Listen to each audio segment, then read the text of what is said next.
No, boys.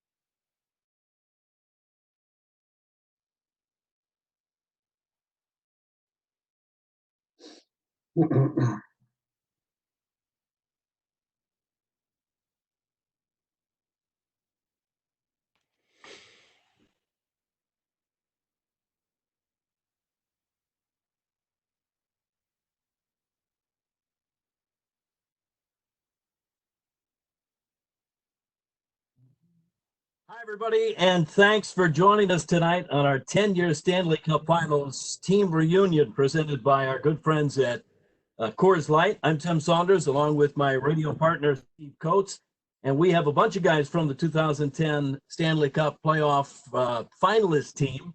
In fact, 8 guys are online with us now, and we have we're going to get a chance to hear from all 8 of you. And guys, good to see your faces. We've got Claude Giroux, the current Flyers captain. James Van Riemsdyk is aboard. Joey Briere, Scott Hartnell, Simone Gagne, Brian Boucher, Ian LaPerriere, and Kimmo Timonen. And guys, it's good to see all your faces. We really appreciate it. How's everybody doing? We're doing great, Timmy. How are you doing? Well, staying as sane as possible under the circumstances. But can you guys believe it's been 10 years since that great playoff run? Kimmo, I think some of your comments afterwards, you said it was one of the big thrills of your career. Do you still think of it that way? Well, I wish it would have ended a different way, but getting into the playoffs, the last game, was the hero, obviously, and everybody remembers the Boston series down 3-0 coming back. Remember Mr. Snyder coming in the room after that series, crying and yelling and screaming. So a lot of good memories that playoffs. I wish we would have won one more game, but nice memories still. Well, we're going to get into all of it, and I have been asked to say that Billy Leno was going to try to join us for this call, and it's my understanding is he's got a conflict, so he may not be able to join us. But we want to start by raising a Coors Light to all of our players and our fans and season ticket holders who have come aboard, because we all know that right now everybody could use a beer. Coors Light is buying.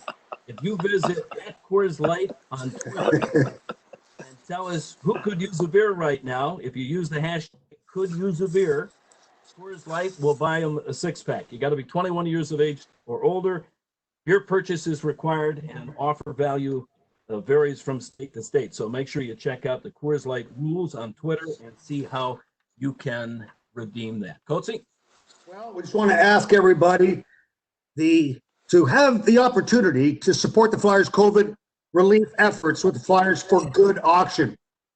The auction features a variety of items, including some from the 2010 Stanley Cup team. Visit PhiladelphiaFlyers.com/auction now to place your bids. The Flyers for Good auction is now live, with proceeds benefiting the Flyers' COVID community relief efforts.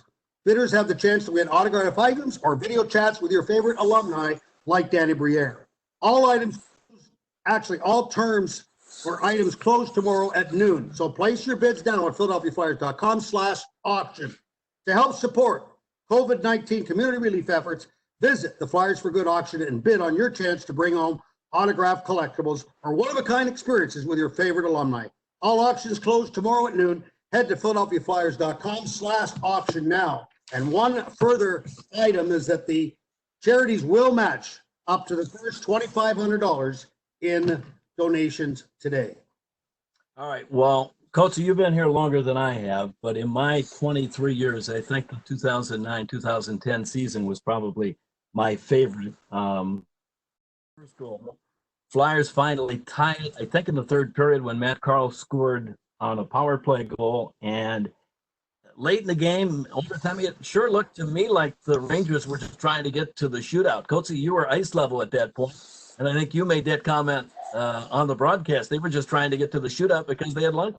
Well, it was so obvious that Tortorella had made the decision that he was going to play that 5-5 as neutral as possible.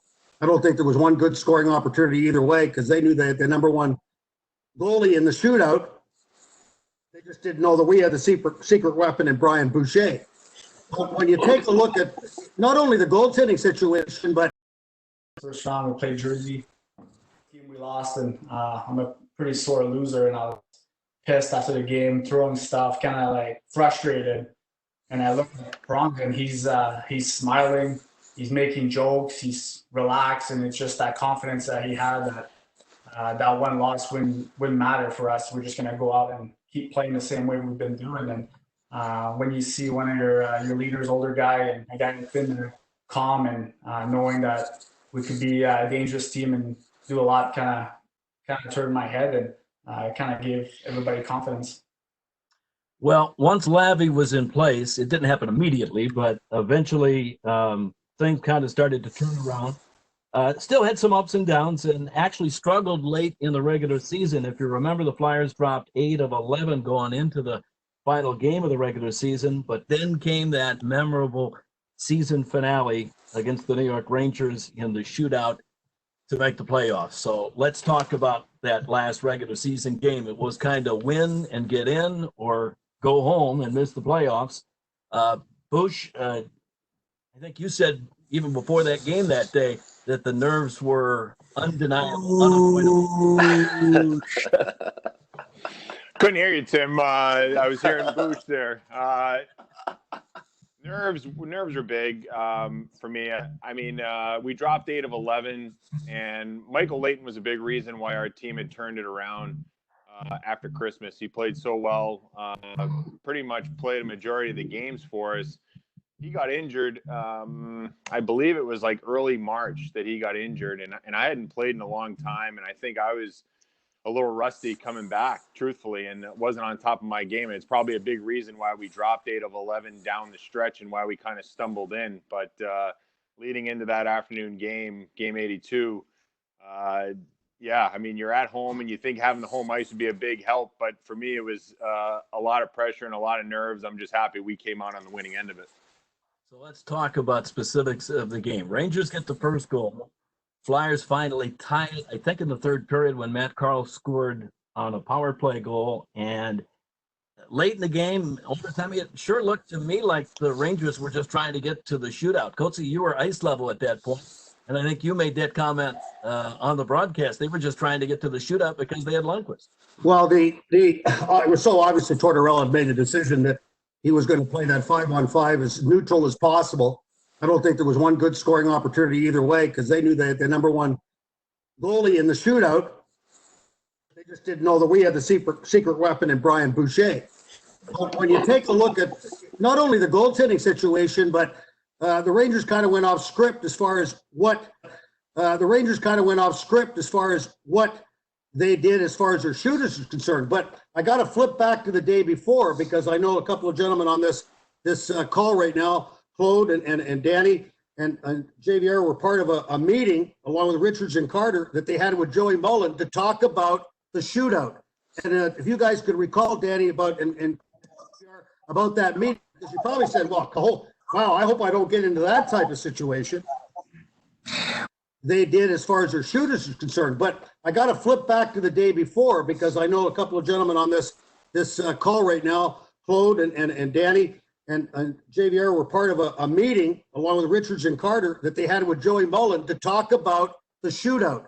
And if you guys could recall, Danny, about that meeting, because you probably said, well, wow, I hope I don't get into that type of situation. Well, yeah, I remember we showed up at the rink the day before for practice, and Lavi got the 5 of us to watch shootouts that the Rangers had been in, and especially to watch and focus how Lundqvist would play in the shootouts. And usually whenever a shootout would come, I always had a couple moves in mind coming down on the goaltender. But Lavi wanted us to pick a move and practice it at the end of practice before the game. He had a hunch that we might end up in a shootout. The Rangers were, well, yeah, I remember we showed up at the rink the day before for practice, and Lavi got the 5 of us to watch shootouts that the Rangers had been in, and especially to watch and focus how Lundqvist would play in the shootouts. And usually whenever a shootout would come, I always had a couple moves in mind coming down on the goaltender. But he wanted us to pick a move and practice it at the end of practice before the game. He had a hunch that we might end up in a shootout. The Rangers were very comfortable playing a defensive game, and that's exactly what happened. But coming down the next day, I knew exactly what I was going to do all along. I think G is the one that changed his move as he's coming down, he said. But I had my move selected the day before, and I stuck with it. I just had to make it work. So Danny scored. I think it was Eric Christensen that tied it, and G gave the Flyers the lead. Did you know, G, what you're very comfortable playing a defensive game, and that's exactly what happened. But coming down the next day, I knew exactly what I was going to do all along. I think G is the one that changed his move as he's coming down, he said. But I had my move selected the day before, and I stuck with it. I just had to make it work. So Danny scored. I think it was Eric Christensen that tied it, and G gave the Flyers the lead. Did you know, G, what you were going to do the whole way, or is Danny right? Did you change your mind on the way in? Yeah, I definitely changed my mind. I saw Danny go, and then when Richie went, I saw Lundqvist was pretty deep in his net, and when I saw it was deep, I kind of figured I was going to go shoot. And he's a pretty big goalie. He was pretty deep, but low blocker was in there and high glove was in there. So when I got in close, I didn't really have anything. I just ended up shooting 5-hole. I don't remember the last time I did that, but it just kind of happened. We're going to do the whole way, or is Danny right? Did you change your mind on the way in? Yeah, I definitely changed my mind. I saw Danny go, and then when Richie went, I saw Lundqvist was pretty deep in his net, and when I saw it was deep, I kind of figured I was going to go shoot. And he's a pretty big goalie. He was pretty deep, but low blocker was in there and high glove was in there. So when I got in close, I didn't really have anything. And, I just ended up shooting 5-hole. I don't remember the last time I did that, but it just kind of happened, and it worked out pretty good. So I got to correct myself. I said Christensen. I think it was P.A. Parento that scored the Rangers goal in the shootout. Then G scored to make it 2-1. Bush, you put the finishing touches on it against Olli Jokinen to clinch the playoff spot. What I remember the most was your dance at the end. Was that celebration planned? Where did that come from? It was actually. It worked out pretty good. So I got to correct myself. I said Christensen. I think it was P.A. Parento that scored the Rangers goal in the shootout. Then G scored to make it 2-1. Bush, you put the finishing touches on it against Olli Jokinen to clinch the playoff spot. What I remember the most was your dance at the end. Was that celebration planned? Where did that come from? It was actually. I was so mad after losing Game 81 in New York. I was so mad after losing Game 81 in New York. I'd been pulled for an extra attacker late in the game, and watching us press, trying to tie the game. And when the Rangers won, Lundqvist always does this thing where he hits his crossbar, gives her like a fist pump. And I just remember being so pissed. I was just like, on the train ride, I was like, if I get a chance to beat this guy in Game 82, I'm going to do the Lundqvist fist pump. And I didn't think it would go to a shootout, obviously, before the game. I'd been pulled for an extra attacker late in the game, and watching us press, trying to tie the game. And when the Rangers won, Lundqvist always does this thing where he hits his crossbar, and then he gives her like a fist pump. And I just remember being so pissed. I was just like, on the train ride, I was like, if I get a chance to beat this guy in Game 82, I'm going to do the Lundqvist fist pump. And I didn't think it would go to a shootout, obviously, before the game. So when it got to that moment, and I decided to get up, I wanted to get to that move. Unfortunately, I slipped when I was trying to get up, so that took away from the style points and all of that. And I was decided to get up. I wanted to get to that move. Unfortunately, I slipped when I was trying to get up, so that took away from the style points and all of that. And I was in my net to begin with, which meant that I was way too nervous and, was moving too fast into my net. And I was fortunate to make the save. But yeah, it was predetermined. I wanted to do that fist pump. I wanted to, give it right back to Lundqvist. knowing that he was the best shootout goaltender in the world. And I'm just happy that Danny B scored and Giroux buried it 5-hole and gave me that opportunity. It was a great afternoon. I got to go back and ask you, heading into this, we didn't have an opportunity to talk about this, about the coaching change, because did that play a big part? Because the big story at that time was the systems, the difference between a more defensive system by John Stevens and the more upbeat offensive ways of Peter Laviolette. The team was basically an emotional roller coaster up until the time you got into the playoffs, but was that a major reason for this hockey club to turn it around after having a slow start? I think Lavi was a great motivator personally. I mean, his speeches, I think he just kind of like grabbed your attention. His system, I mean, maybe the guys who play it would know better than I. I mean, I think when you're on your toes and you're jumping people, I think it didn't give teams a lot of opportunity. There was the odd time where it gave up some odd man rushes if you missed your assignment, but by and large, I just think the different voice coming in, I think his motivation early on to get guys fired up and recognize how good a team we had. I think that's really the difference that I think he brought to our club, where maybe Johnny was, a little more reserved, a little more quiet, not quite as fiery as Lavi. I think Lavi was just the right element that we needed at that time. That question was for anybody that wanted to answer it. I mean, it could come from the defenseman. Anybody else want to comment on that? I will. It's a lot more fun playing offense than it is defense, and it's not Write that down. We were. It's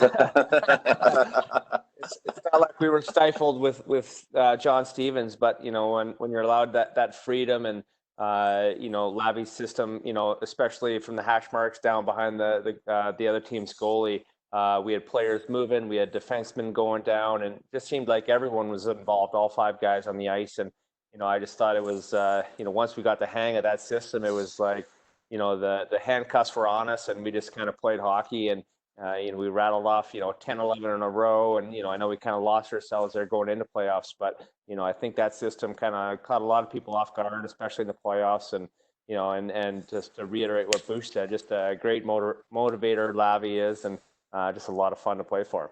So we promised we'd try to incorporate some season ticket holders' questions. Jamie Zemansky wants to know, after the way the season ended, or after it started the way it did, what was the first moment you guys realized that you had what it would take to make a deep playoff run? Gags, was it that last game, getting into the playoffs the way you did, that you started to believe?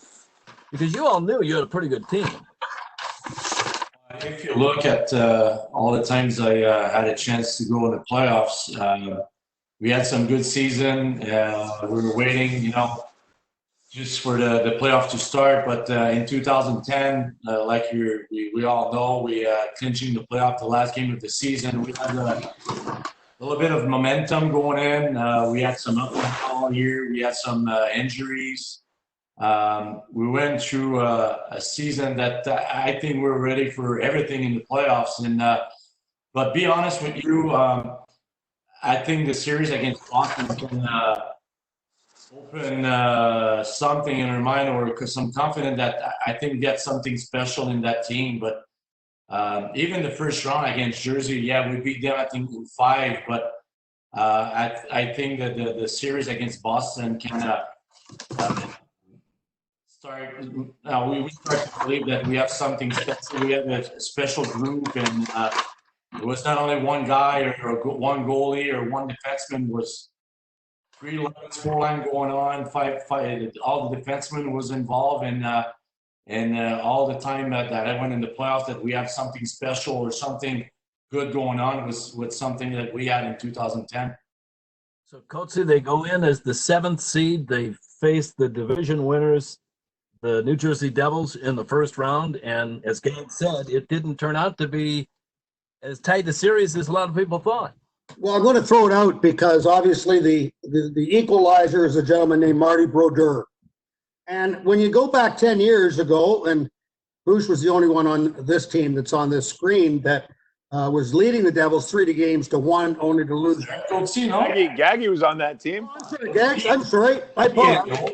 How was that? I apologize, Gags. I apologize. So, Coors Lights, Coachy.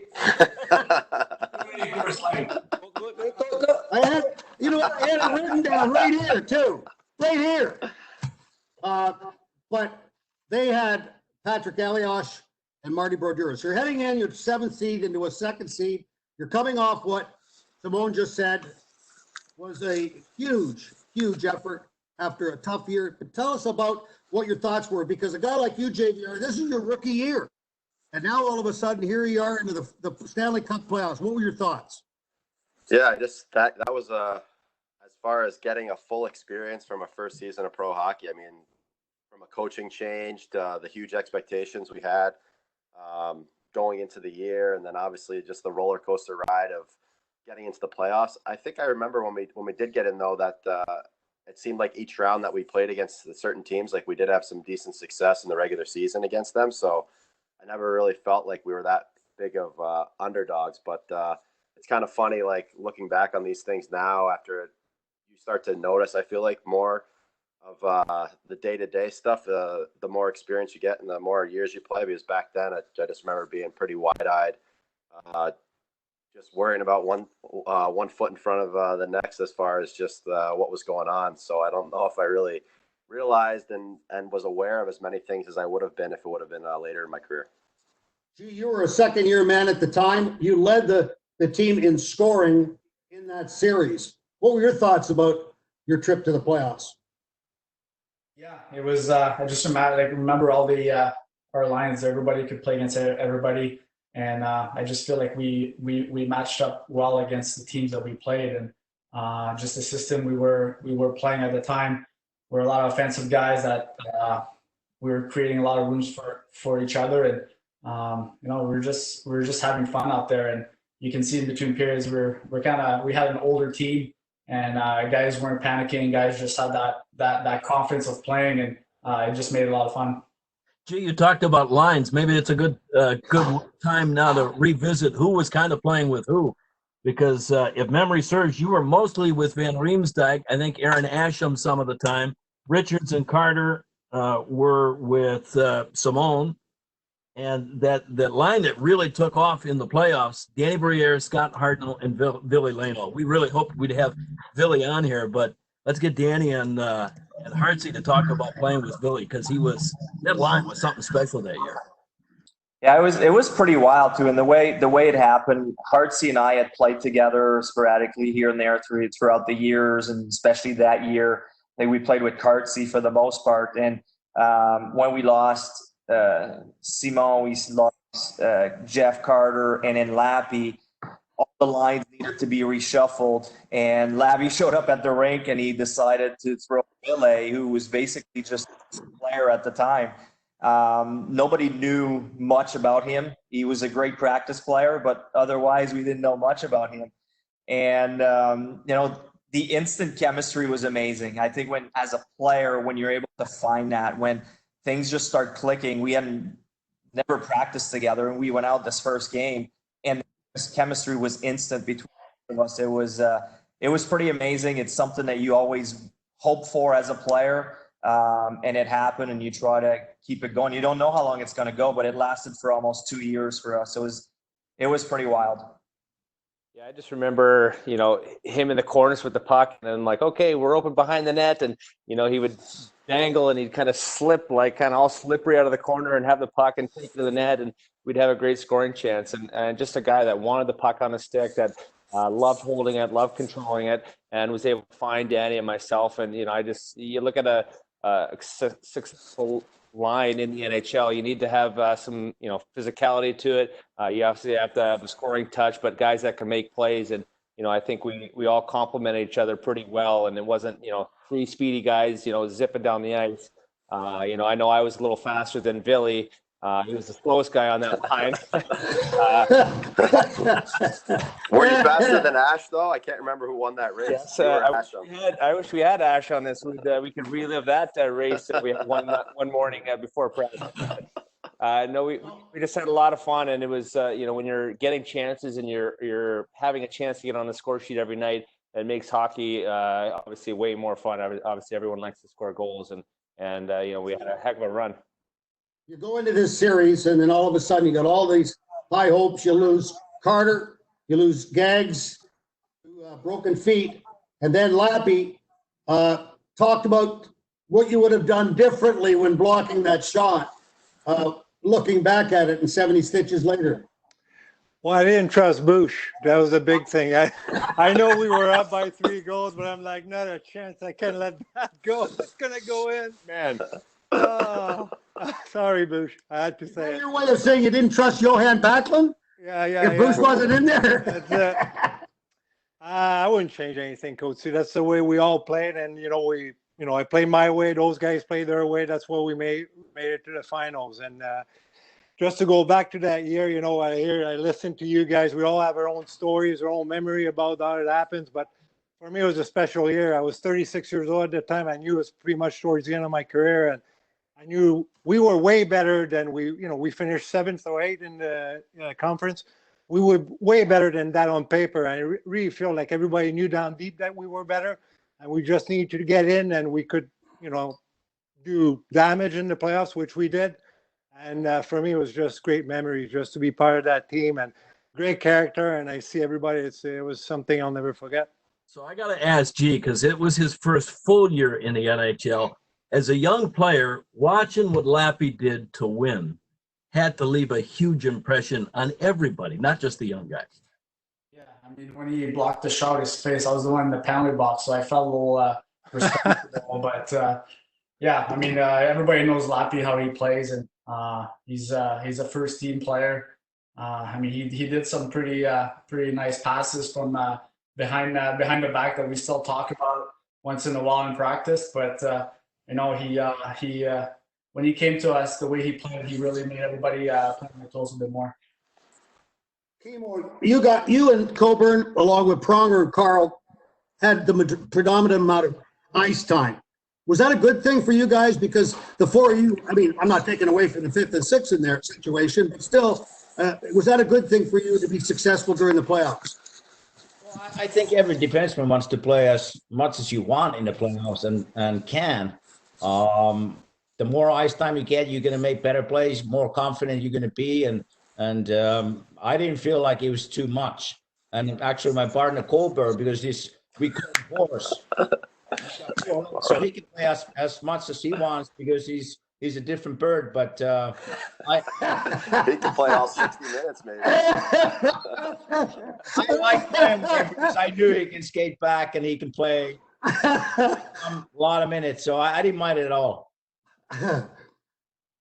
All right, well, it's on to Boston for the Eastern Conference semifinals, and no question, I think the Flyers were probably considered the underdog in that series. Bruins took the first 3 games, but as I think back to those first 3 games, first 2 in Boston were both 1-goal losses. Game 1 was in overtime. Guys had to feel like you weren't that far off. Did anybody at that, even down 3 games to none to the Bruins, did anybody think you guys were out of the series? Not at all. When we were down 3-0. I remember we were in the locker room sitting around the couches, and we believed we were down 3-0. It just didn't make sense. We hadn't gotten any of the bounces up to that point. Things were just it was hard to believe that we were down. We felt we should have been up 2-1, or at the worst case scenario, maybe 2-1, but it wasn't right that we were down 3-0. And that's when the bounces started coming. That game 3, they lost Krejci, which was a big blow for them. And then Gaggy came back in the lineup for game 4. So that switched. Them losing one of the top offensive guys and us getting a top offensive guy. I feel, looking back, that was kind of the first step for us getting back in this series. That's kind of the forgotten thing, the Krejci element to that. He went out of Boston's lineup. Lappy, that changed the Bruins a little bit. It did, especially the way it happened. I mean, Richie just crushed him. He was in the middle. I remember, came down the middle of the ice, and he was one of their best players at the time. And I had great seats. I was upstairs with Karts and Mr. Schneider watching the game. And it just changed it. But like those guys said, for me, I didn't play that series watching the game. It could have won one way or the other. And that's why I feel like the guys knew that they were still in it, even being down 3-0. And it was just amazing just to watch those guys. And for me, like I said, I was 36 at the time. I knew longer we would be playing. I had more chance, a better chance of coming back, and I was very pleased to see the guys come back. And it was just crazy to fly to Boston for that Game 7, and came back from 3-1 deficit and win that game was something special to be part of. Artsy, do you recall what Lavi said, his pregame speech? Was it anything really special and something that remains in your mind? More jam. Yeah, more strawberry jam.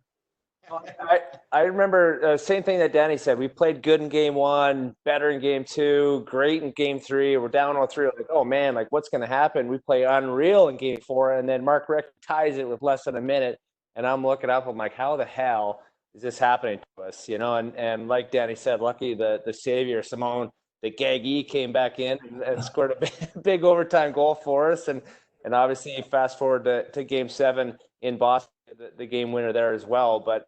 I just remember the timeout in Game 7. We're down 3-0, first period, I think it was 7-8 minutes in, and he looked at Leighton. He goes, "Stop the puck." He knows so many words, maybe a couple extra words, but stop the puck, and all we need is one goal. And another guy, James Van Riemstork, there, you got her there in that first period, and just gave us a big uplifting, kind of momentum into that second period, and. I just remember that in the back of my head. Lavi always had the right cue for the timeout, the right time, the things to say, and that's what I remember. Coaches have a lot of assets. Every one of them have different ways of being good and bad when it comes to different aspects of the game. Have you guys ever seen a coach with a better knack for taking a timeout in a hockey game than Peter Laviolette? I mean, that's one thing. That was the cream of the crop right there, but he was pretty consistent with that. I mean, Kimo? Yeah, he liked doing that. I remember that. He liked yelling at us for sure. I like yelling at us, but like the guy said, the whole series, I felt like we were a better team, even if we were down 3-0. And then we got Gaggy back and a couple bounces there. But I think the turning point was the Richie's hit on Krejci and kind of turns, the ball going a different way. And the Game 7, I remember the atmosphere in Boston, TD Garden, down 3-0, 14 minutes down 3-0, and it was loud. And then James scored 3-1 going to the intermission. I was like, let's go, we're still in it. Memory. All right, before we get Who scored the second and third goals, Danny? You remember? Well, I remember one thing I do remember is that going back after the first period in the locker room, it was dead quiet in there, in the locker room. Like we were all mad at each other for the way we had played, for the way we had come out. And then when we came back after the second period, like Hartsey mentioned, a couple more goals, the atmosphere was totally different. It's like the guys were, jumping around, laughing. It felt like we had already won after the second period until, obviously Gaggy scored the big goal to clinch it. But the difference between the two intermissions was amazing. All right, we're going to revel in the specifics of Game 7, but for chronology, can we take a step back, go back to Game 5 when you guys, I think you won it 4-0. Bush, you got hurt, and you hurt both knees in that game, didn't you? Oh, I did, yeah. First time ever. Yeah, the first ever documented double sprain in the history of hockey. The puck. I think we were leading 1 or 2-0 at that point. Puck squirted behind me, and I was going to reach for it with my paddle, and Ryan Parent hit one of the Bruin players onto me, and I could feel him, falling on my chest, and I couldn't get my legs out from under me, and he fell on me, and I felt like I blew both ACLs out in both knees, and I remember the whole arena went silent, Bruce. They just heard you wailing like a. I took it like a man, and came across and comes out. He comes running out, and I told Jimmy right away. I said, "Jimmy," I said, "it's over." And he's like, "All right, Bush." He's like, "Let's just get you off the ice, and so we can resume this game here." And fortunately, it wasn't my ACLs; it was 2 MCL sprains. And you know what? I don't think enough credit goes into Michael Leighton and what he was able to do. That was the first game he was available to play after being out for I think 6 or 7 weeks. And the fact that he was ready to step into a situation like that and hold down the fort and preserve the shutout and allow us to live another day. And, you know, I don't think enough can be said about that, because if he's not prepared to play the way he was, you know, it could have been lights out that night. Who's your new line mate here? Yeah, he wanted to say hi to the boys. He heard about this team, so wanted to say hi to the boys.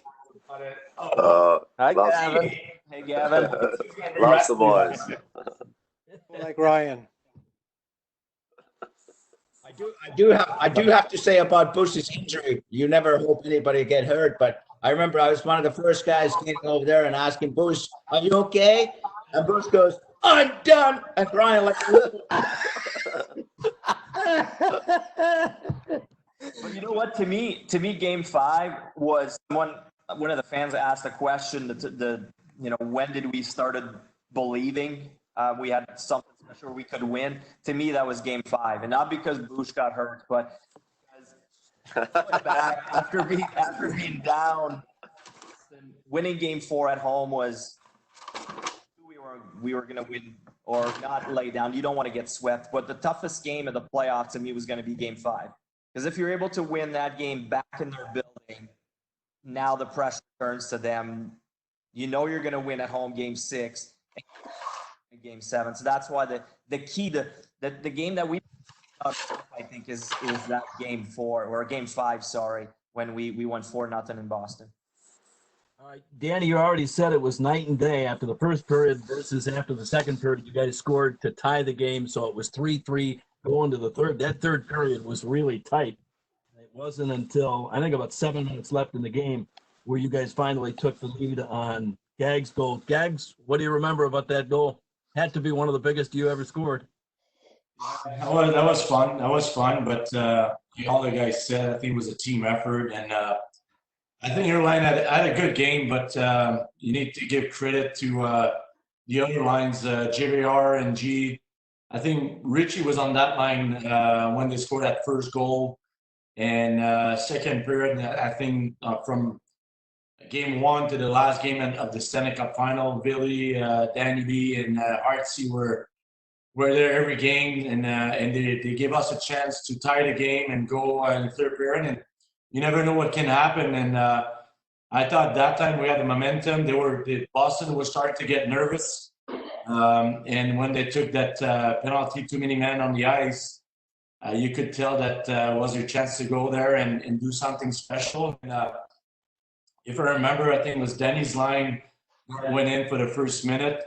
And Erline, when they were not able to score that first minute, and Erline got a second chance to go. And from that, that was a play that we did a couple of times, me and Richie on the power play, kind of the set-in play that Richie was on the board and was trying to fake that it was going to shoot, but it was hitting my stick. That's what we did, but the defenseman blocked that play. And that puck came right back on my stick. And from there, I was just going blocker side. And when I saw that puck went in, that was definitely one of the best feeling in my career. So you still had some minutes to play to make it stand up. I'm sure everybody on the bench, on the ice, had a sense of this is one of the great comebacks in NHL history. You had to know, right? Yeah, it was. Yeah. Go ahead. No, since Gaggy scored, I knew there's only 7 minutes left or something. I knew our team can do it. The momentum was on our side, and everybody was ready to do anything it takes. And it was just great 7 minutes. Coach, I remember the emotions when we got downstairs. Lappy was just coming out of his press conference, and I think he gave us both a bear hug. As we walked down there, I mean, everybody was just sky high. It had to not be easy to kind of gather yourselves at that point and realize, okay, we're only halfway done with what we're trying to get done here. Yeah, halfway through, if you think about it. Now we did something special. Yeah, it was part of hockey history in the NHL, coming back 0-3 and even Game 7.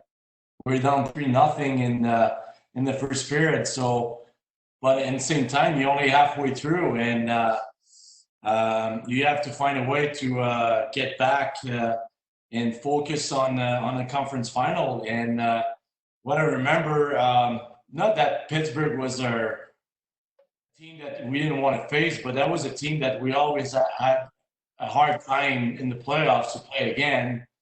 And Montreal beat them, so it kind of gave us that okay, we just win against Boston, and now we're gonna face Montreal that we know was not gonna be easy because they beat Washington and Pittsburgh, I think, first and second round. And we know that Montreal, the city, was going to be on fire too, like for them to maybe go in the Stanley Cup final. But I remember that okay, that's a chance to maybe go in the final this year. That's quite open for us, and I think we built right away from that last game, Game 7, to first game. If I remember, it was in Philly. So we had a good game. Maybe not the best game that we had in the playoffs, but we won that first game, and from that, I think we were able to keep building and be confident that something special could happen for us this year. Scotty, you as a veteran on that team, what was the conversation between the second and third period in Boston heading to that last stanza? Well, just like Danny said, we were, happy-go-lucky. We tied it up from being down 3-0 in Boston's barn, and just the confidence, and it was like, this is our game. This is our game. There's no way we're losing this. I remember looking up, just to touch on Gaggy's point, and not that we were scoreboard watching, but you watch those banners, and it was Montreal was just waxing Pittsburgh, and Montreal was waxing Pittsburgh. I'm like, holy smokes! Like, this is going to be a tap and win right to the finals, right? Because we could just we had Montreal's number, and like, boys, we gotta win. It was just like you wanted to play that much harder because, like you said, Pittsburgh had our number, and and then how does the 7th seed get the home ice advantage in the Eastern Conference Finals? Is that Montreal was the 8th, so it was almost the perfect storm, and sometimes you need things to go your way to get where you want to go, and we're able to get into the finals just because of those I guess what I just said. Jags, what do you remember the first two games? I think you won them pretty convincingly, 9-0. You outscored Montreal the first two games of that series. Well, if I remember, me, Danny, and Gia know a bit that the city of Montreal was getting crazy, that Montreal is going to beat us really easy because they beat, I think, Wash, and Pittsburgh was number 1 and number 2 in the conference. And I was calling home and had some friends that actually they were Montreal fans, the Canadian fans. So they were saying that, no, you guys are going to lose. Montreal's going to go to the final. So, but on their mind, like Hartsey was saying, that I think we had really good success against Montreal in the season. And we are confident that if we play the way we can, that we'll be able to beat Montreal and go to the Stanley Cup final. So, as a French Canadian, you don't want to lose against Montreal in the playoffs and have the whole summer reminded you that you lose against Montreal. And so you could see, like, even Lappy's a French guy too, a French Canadian guy. So we had a bunch of French guys on our team that we didn't want to lose against Montreal, and that was something special. If you remember, I think Alak was really hot for Montreal. He was able to be really good against Ovechkin, Crosby, Malkin, and like you were saying, first game in game 2, we were able to score a lot of goals against him. I think they pulled him a couple times, maybe game 1 or game 2. I think Carey Price saw some ice time 1 or 2 games, the first game or second game, and for us was in our mind was we don't want to lose against Montreal. I didn't know Lappy is a French Canadian. I'm from Bayonne. I'm from North Jersey, by the way. That's why I'm like, it's okay. Same accent. Bush. I thought you were from Paris. What? Oops. Bush pointed out a couple of times on this how important Michael Leighton was. Yeah, I almost forget. Leighton had 3 shutouts in that series against Montreal. obviously that's a team stat, but Leighton was a key factor in you guys getting to the finals. Yeah, I mean, I don't think he thought he'd be able to be coming in. You know, Bush was playing well, and then he came in, and you got to give him credit, like for a backup goalie. It can't be easy to come in the playoffs and kind of make a difference. And, he was kind of a goalie that was kind of calm. He had confidence in himself, and you know, he played some big games for us. Danny, what was the mindset going against Montreal? There had no Markov. Halak had taken Price's spot, the number one goalie. They had come out of nowhere, like we had mentioned, with beating Washington and Pittsburgh. Obviously had to feel good, but still kind of wary. Yes and no. I mean, we had so much confidence playing against Montreal.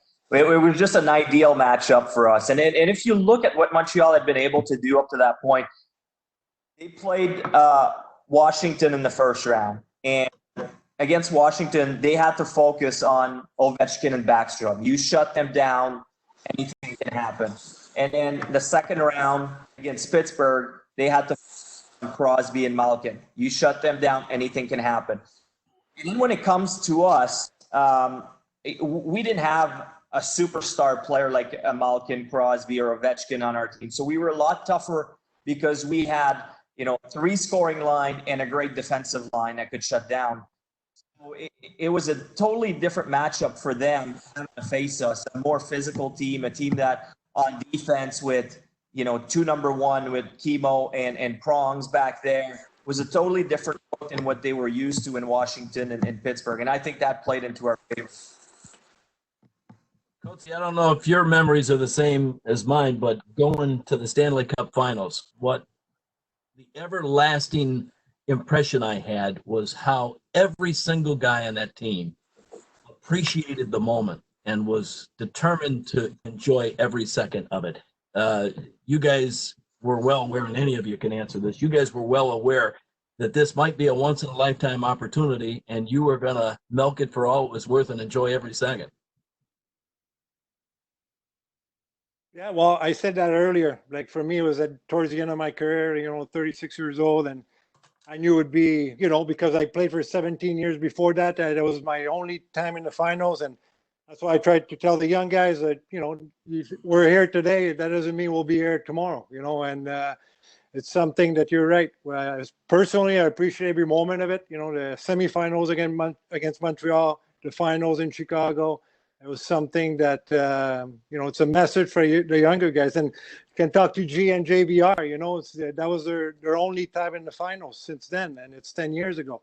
And it just shows you that when you get there, when you get into the playoffs, when you get into the finals, you better give your all, because you never know when you'll be back there.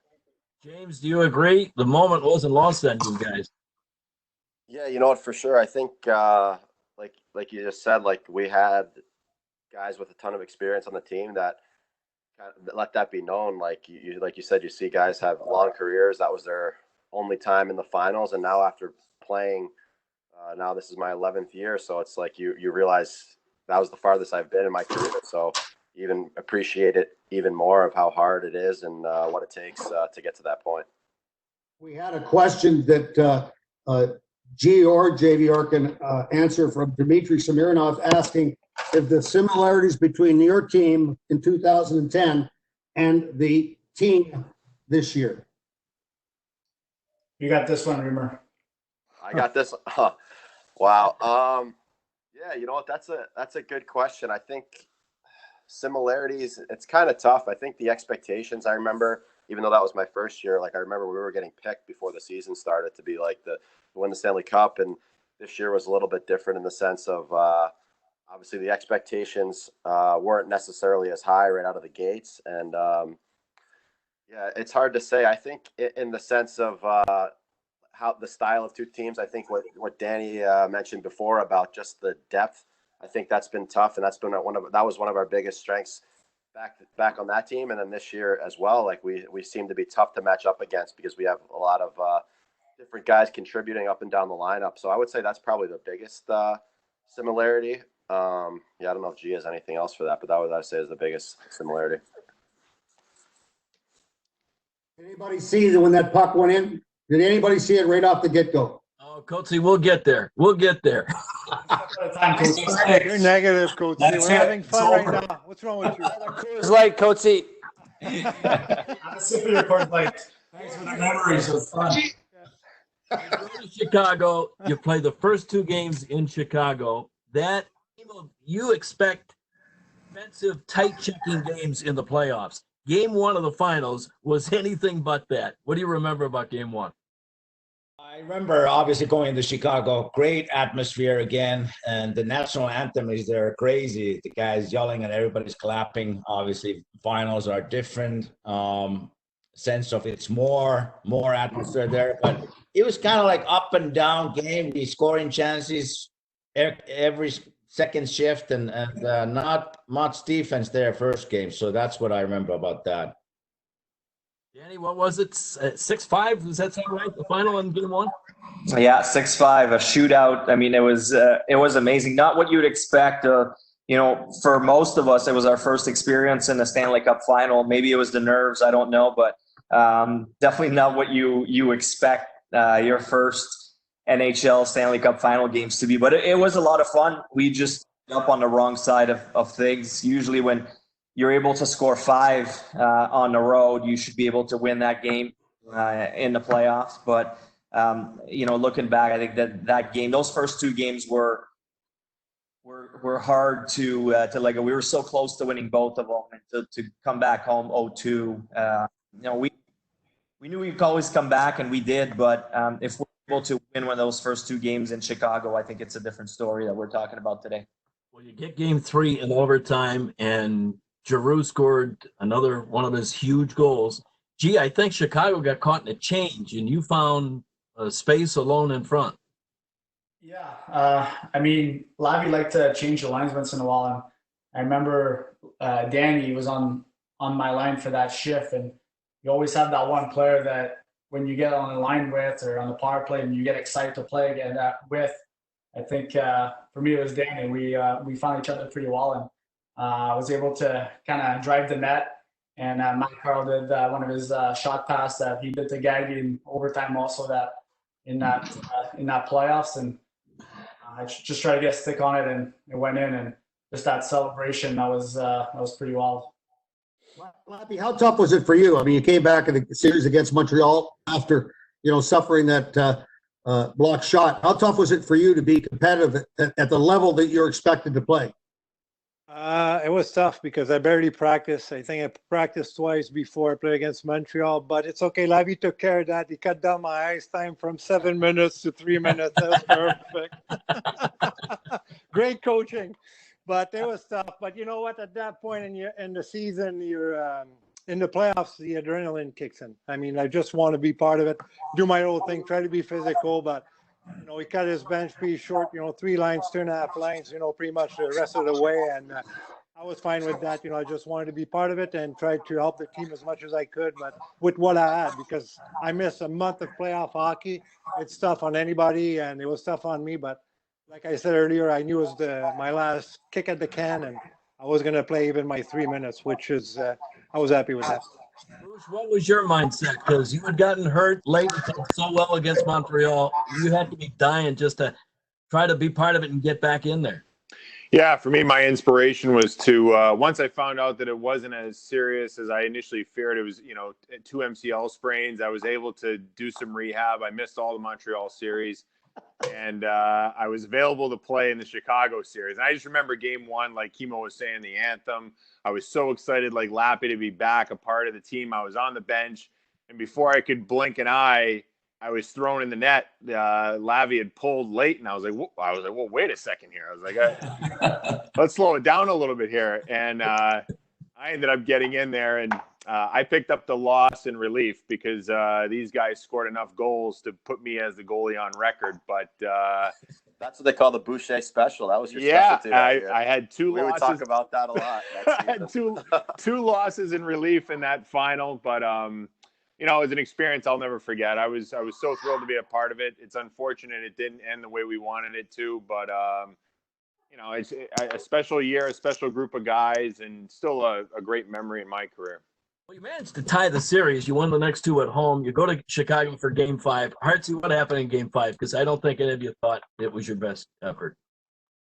It was a low-scoring game, wasn't it? It wasn't like the other games. So I think it was just tight checking. You know, I think we were lethargic, we were slow, and you know, another missed opportunity. And you know, just like those first two games, you know, I remember in the first game, Danny talked about it. I think we were up 3-1 after the first period, and we're like, oh my gosh, boys, this is our chance to get the lead.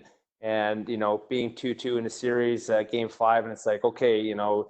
You have all these high expectations, and then you just kind of lay a dead out there. It was very frustrating, but you know, I knew that we were confident going back home for Game 6 that you know we could get that one, but that wasn't the case either.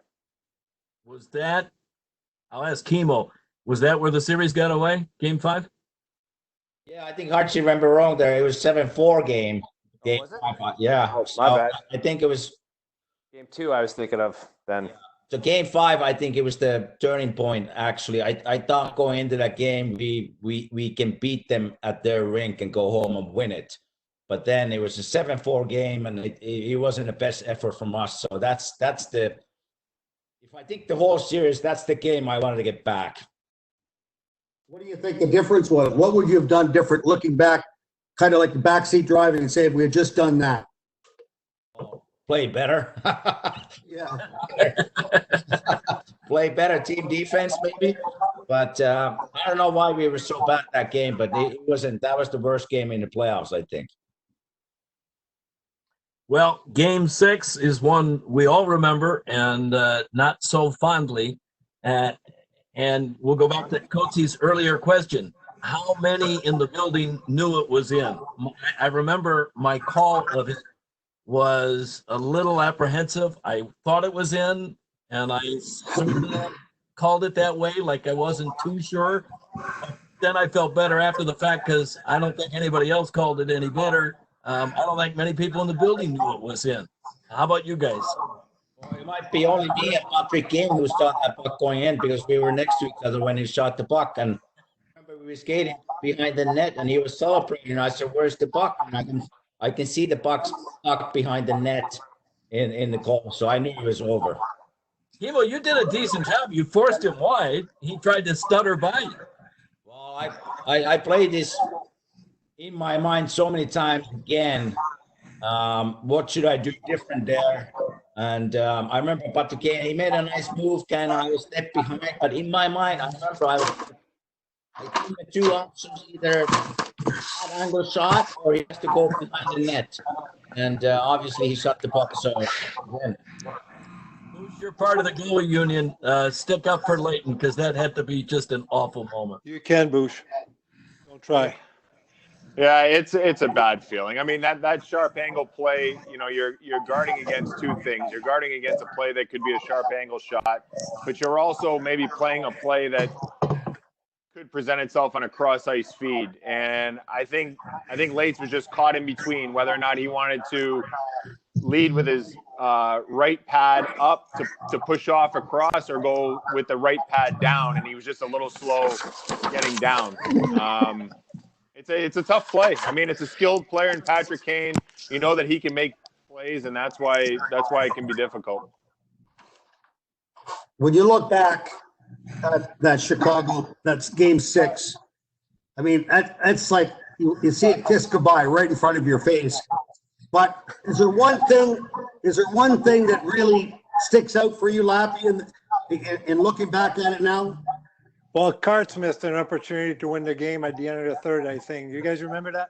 Yeah. Goalie was Niemi was on his back, and Karts came back, and he came from behind the net, backhand or forehand, and he put a blocker on it. Could have won that game, go back to Chicago, and that's what sticks out for me. And to answer Timmy's question, I was on the bench, obviously, and I knew the puck was in. A player like Patrick Kane, when he shoots it and he puts his arm in the air, usually they know that it went in. And anything good about that game? Nope, nothing. It's just I knew my career was over after that with my head and everything, and something that, I missed my chance, but I'm just proud of the run that we had.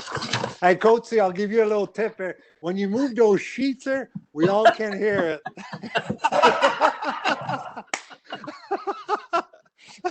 You gotta be like that, eh, Lappy? You gotta be like that. It's under your papers. They're in your fridge. Good call. Oh Lappy. boy. If you look at the numbers after the end of the series, Danny Briere sets a franchise record with 30 playoff points. Danny, you had a great playoff, but I know you'd have given it all back to have it end differently. Oh yeah, I mean it doesn't matter at the end. You know, that's the beauty with hockey is, you know, when you win, it's not about what you've done. It's about having a chance to share it with your teammates. It's sharing it with the fans. That's what makes it special. That's why it's so much better to win than to get the accolades.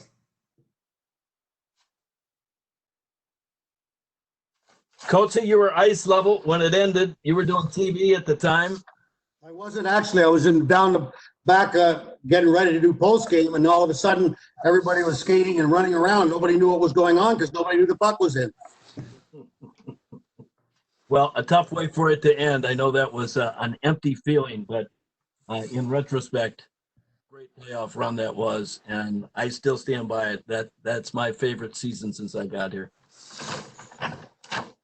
I do have to tell a story. It's nothing to do with the Flyers, but when I got traded to the Chicago 2015, and Yeah, you won. Good story. Good story.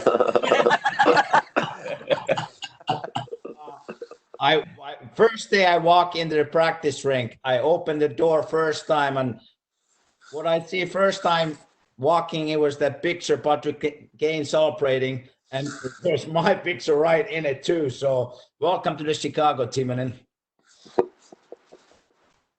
Yeah, that's kind of a rude introduction to Chicago. can't go worse than that. Kimo, you did get a chance to win a cup late in your career, and I'm guessing just because you were such a big part of the Flyer team, you would have rather have done it here than there, but you got one. I take it, but I was in the Lappies role, 3 minutes a game, so. Hey, look, huh? Keyboard's harder, huh? See? Guys, this was really fun. We really appreciate you taking time out. I know you're all probably locked in the house anyway, but Yeah, we're so busy, Timmy. We'd like to take this opportunity to thank everyone for joining us by raising a Coors Light to all of our Stanley Cup final players, because we know that everyone could use a beer right now. Coors Light is buying. Visit on Twitter and tell us who could use a beer right now, and we'll buy them a six-pack. Must be 21, beer purchase required. Offer values by state, so much sure to check out the Coors rules on Twitter to see how you can redeem. On my behalf, guys, thanks very much for joining us. You guys were fabulous. Well, thanks for having us. Catch Good to up, see boys. everyone. Thanks. That was a lot of fun, guys. Yeah. Stay safe. hopefully we see you all soon. Yes, no kidding. Bonsoir. Bonsoir. Good boys. Yeah.